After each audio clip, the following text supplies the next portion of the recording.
আমাদের জাতীয় নির্বাচন আগামী ফেব্রুয়ারি মাসে।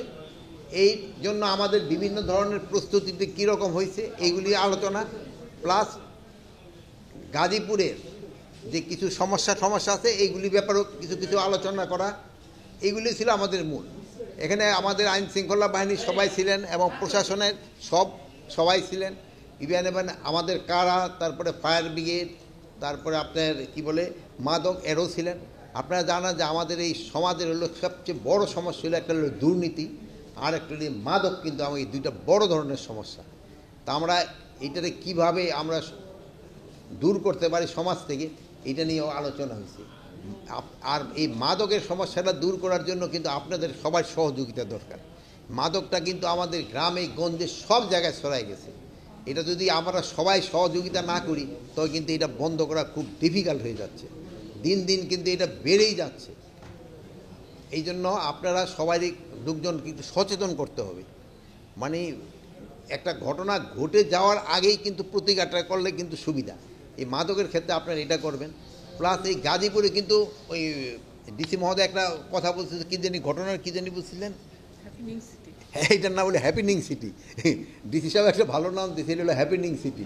মানে অনেক কিছু এখানে ঘটে যায়, কিন্তু অনেক ঘটনাগুলি কিন্তু সত্যি না।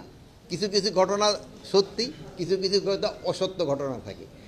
Furniture just smarter, JMG furniture. যেগুলি সত্যি আপনারা প্রকাশ করেন, আমাদের কোনো আপত্তি নাই। যেগুলো অসত্য ঘটনা এগুলো আপনারা বলবেন যে এগুলো অসত্য। এটা যদি ফলাও করে প্রকাশ করেন তবে কিন্তু সমাজের জন্য ভালো এবং এলাকার জন্য ভালো। আর এগুলো গাজীপুর হলো ইন্ডাস্ট্রিয়াল বেল্ট। এখানে কিন্তু বহু লোক কাজ করে, তাদের কর্মসংস্থান রুজি রোজগারের জায়গা এটা। কিন্তু তারা সবাই কিন্তু এখানকার বাসিন্দা না, এটা বিভিন্ন এলাকা থেকে আসছে, তারা এখানে থাকে। তাদের সাথে আপনারা ভালোভাবে থাকবেন এবং তাদের সাথে একটা সম্পর্ক যেন ভালো থাকে, এইগুলি করবেন। তারপরে এখানে ধরেন যে আবার এই কী বলে এই যে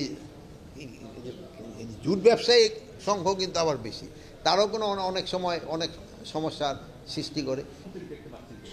এখন কি আমি একটু বলি যে আপনারা এই পার্শ্ববর্তী দেশ অনেক সময় অনেক গুজব রটায়, কিন্তু আপনাকে ওই জন্য অনেক অনেক ধন্যবাদ।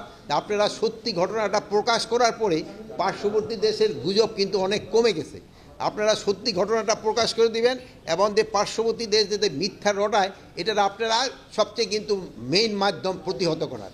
আপনারা যদি সত্যি ঘটনাটা বলেন যে ওরা যে পার্শ্ববর্তী দেশে যে ঘটনাটা বলতেছে এটা মিথ্যা, তো এটা কিন্তু সবচেয়ে বেশি ইফেক্টিভ হয়। যেই কাজটা আপনারা করে যাচ্ছেন ভবিষ্যতেও করবেন, এই জন্য আমি আপনাদের ধন্যবাদ দিই। প্রশাসনকে নির্দেশ দেওয়া হয়েছে নির্বাচনটা হবে ফ্রি, ফেয়ার, ক্রেডিবল এবং উৎসবমুখর। এইটা করার জন্য প্রশাসন যেন সব ধরনের কাজ করে। না না, কোনো ধরনের হুমকি নেই। নির্বাচন খুব ভালোভাবে হয়ে যাবে আল্লাহ। এই জামিনে মুক্তি পাওয়ার পর যদি সে কোনো ধরনের কোনো অপকর্ম করে তার সাথে সাথে আইনের আওতায় নিয়ে আসা হবে। যেহেতু জামিন দেওয়াটা তো আমার হাতে নাই, এই কোর্ট হলো স্বাধীন, তারা তাকে জামিন দিয়ে দিছে। কিন্তু জামিন দেওয়ার পরে যদি সে কোনো ধরনের অপকর্ম করে তাহলে আমরা আইনের আওতায় নিয়ে আসবো।